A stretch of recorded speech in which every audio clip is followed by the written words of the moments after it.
it doesn't take a whole lot of money to move markets in crypto. Large institutions manipulate the market all the time. And for better or for worse, right? I think that you guys will think it's for the better when they manipulate it up.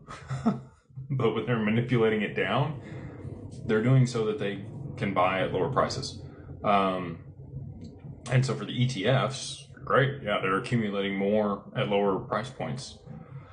And the more money that flows into the ETF, the more XRP they can accumulate before it does appreciate, right?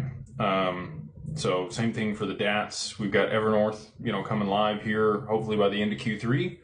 We should have an approval from the SEC at some point in the next 9-10 days.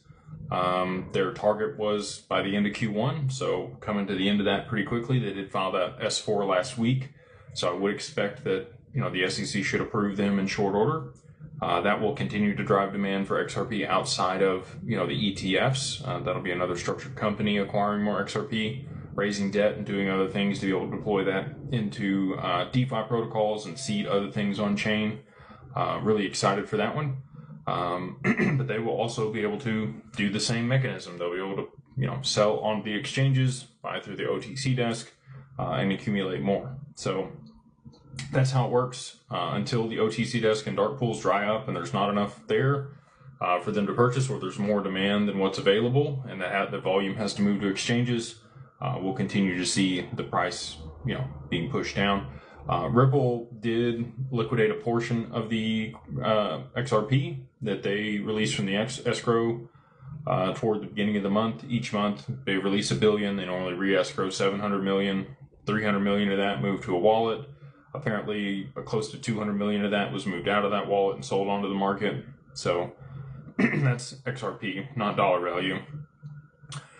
So that's also, some sell pressure on the market that causes the price to stay down. But I do think, once they uncap that and flip it around the other way, it'll be very similar to silver. There was a lot of people that know that JP Morgan and many other people were naked shorting silver and spoofing the market for an extended period of time. They still do it. And that's how they make a bunch of money, and there's fines. They get slapped on the wrist, but they make so much money doing it that it doesn't really matter to them.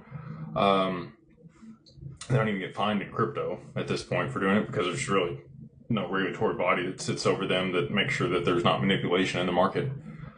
But all that being said, I think that they'll flip around when they need to on XRP. They'll drive demand and they'll push the price substantially higher in a very short period of time.